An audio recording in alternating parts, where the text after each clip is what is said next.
উত্তর কলকাতা লোকসভা কেন্দ্রে এবার বিজেপির প্রার্থী হয়েছেন রাহুল সিংহ। এবার আজকে সকালবেলা তাকে আমরা পেয়েছি দেশবন্ধু পার্কে, একেবারে প্রাতঃভ্রমণকারীদের সঙ্গে তিনি ঘুরেছেন। তার সঙ্গে কথা বলবো, কিরকম লাগছে এখানে যখন সকালবেলা এলেন, এখানকার অভিজ্ঞতাটা কিরকম? সকালবেলা ফ্রেশ মুডে আমিও মানুষের কাছে এলাম, মানুষও ফ্রেশ মুডে আছে, অতএব দারুণ রেসপন্স আমি দেখছি এবং মানুষ যেভাবে আপন করে নিচ্ছে। এখানে ব্যায়ামাগারে ঢুকলাম, সেখানেও যেভাবে যারা ব্যায়াম করছে, কসরত করছে, তারাও যেভাবে আপন করে নিল, তাতে আমার এটা পরিষ্কার যে মানুষের মধ্যে যে একটা নরেন্দ্র মোদীর প্রতি যে একটা ইঙ্গিত, সেই ইঙ্গিতের ছোঁয়া কিন্তু আমি পুরো পার্ক জুড়ে মানুষের মধ্যে দেখতে পেলাম। এবং এটাই আমি মনে করি যে পার্কে সকালবেলা নানা রকমের মানুষ আসে, নানা রকমের লোক আসেন এবং নানান স্তরের লোক আসেন এবং তাদের থেকেই একটা মোটামুটি ইঙ্গিত পাওয়া যায়। সেই জন্য এখানে নানা ভাষাভাষী নানা স্তরের লোক আছে, মোটামুটি তাদের একটা ইঙ্গিত যেটা বোঝা গেল যে নরেন্দ্র মোদীর প্রতি বা এই কেন্দ্রে আমার প্রতি একটা পজিটিভ ইঙ্গিত আমি মানুষের মধ্যে দেখতে পেয়েছি। গোটা উত্তর কলকাতা কেন্দ্রে সেখানে বলা যেতে পারে আজকে যেরকম একবারে তার প্রাণকেন্দ্র এই দেশবন্ধু পার্কে রয়েছেন, গোটা উত্তর কলকাতা কেন্দ্রে মূলত প্রচারে এবার কি কি হাতিয়ার রাখছেন? না দেখুন, প্রচারে মানুষের সাথে যতটা বেশি যাওয়া যায় তারই চেষ্টা বেশি করা হচ্ছে। গতানুগতিক যেটা আছে আপনার দেখুন, এবার ওয়াল রাইটিং, হোর্ডিং ইত্যাদির প্রতি নানা রকম বিধিনিষেধ আছে, ঠিকভাবে সব লাগানো যাচ্ছে না, লাগালে পুলিশ খুলে নিচ্ছে। তার কারণ আপনার সরকারি জায়গা, এই জায়গা সেই জায়গা, নানা রকম বিষয় আছে। আবার তার মধ্যে আবার কিছুটা পুলিশ প্রশাসনের পক্ষপাতিত্বমূলক আচরণও আছে, বিজেপিরটা খুলছে অন্য পার্টিটা রয়ে যাচ্ছে, এই সমস্ত বিষয়টা আছে। তার সাথে সাথে কালকে যেভাবে হোর্ডিং লাগাতে গিয়ে আমাদের এই উত্তর পূর্ব কলকাতার যিনি প্রেসিডেন্ট আছেন গৌতম মালাকার, তাকে যেভাবে মারধর করা হয়েছে এবং পুলিশের সামনে হোর্ডিং গাড়ি ঘিরে রাখা হয়েছে, তারপরে পরবর্তীকালে আমরা বিষয়টা নিয়ে ইলেকশন কমিশনের কাছে আজকে দরবার করব। কিন্তু এই যে হিংসাত্মক একটা বাতাবরণ তৈরি করার চেষ্টা হচ্ছে, ইলেকশন কমিশন যদি কঠোর হস্তে বিষয়টা না নেয়, তাহলে নির্বাচন কতটা অবাধ, কতটা শান্তিপূর্ণ হবে এ সম্পর্কে অবশ্যই আমাদের সন্দেহ রয়েছে।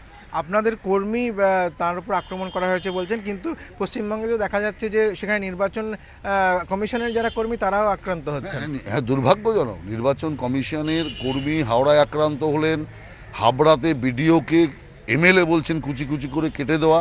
অর্থাৎ ইলেকশন কমিশন আসছে আগামী শনিবার, সমস্ত বিষয়গুলি আমরা ইলেকশন কমিশনের কাছে তুলে ধরব যে নির্বাচন যদি সুস্থ এবং অবাধ করতে হয় তো দৃষ্টান্তমূলক ব্যবস্থা গ্রহণ করতে হবে।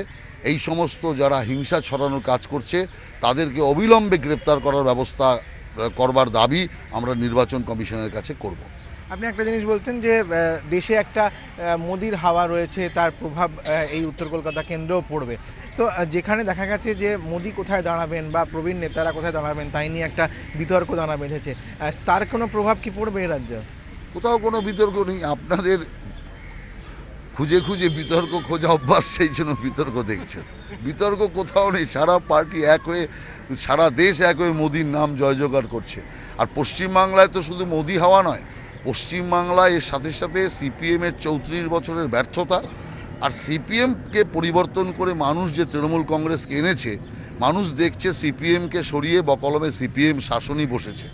সেই কারণে এই রাজ্যে মোদির হাওয়ার সাথে সাথে বিজেপিকে মানুষ বিকল্প রূপে ভাবতে শুরু করেছে। সেই বিকল্পের হাওয়াও এই লোকসভা নির্বাচনে কাজ করছে, যেটা আমাদেরকে এই কেন্দ্র থেকে বা অন্যান্য কেন্দ্র থেকে জিততে সাহায্য করবে। আপনি যে কেন্দ্রে দাঁড়িয়েছেন উত্তর কলকাতা, তা একেবারে হেভিওয়েট কেন্দ্র বলা যেতে পারে, যেখানে যারা প্রার্থী রয়েছেন তারা প্রত্যেকেই প্রায় হেভিওয়েট এবং সেখানে চতুর্মুখী লড়াই। এটাকে কিভাবে দেখছেন? তাতে বিজেপি কতটা অ্যাডভান্টেজে থাকবে? লড়াই কোনো চতুর্মুখী নেই, লড়াই সরাসরি বিজেপি বনাম তৃণমূল কংগ্রেসের সাথে হবে। আর এই লড়াইয়ে যে সাংসদ ছিলেন এই এলাকায় 5 বছর, তার দেখা পায়নি কেউ।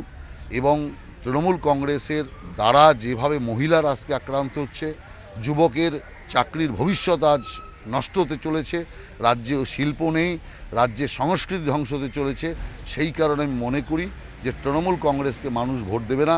ভোট মানুষ নরেন্দ্র মোদীর পক্ষে এবং নরেন্দ্র মোদীর প্রতিনিধি হিসাবে আমাকে সমর্থন করবেন এবং এই রাজ্যে বিকল্প হিসাবে ভারতীয় জনতা পার্টির ভোটটাও আমাদের বাক্সে পড়বে।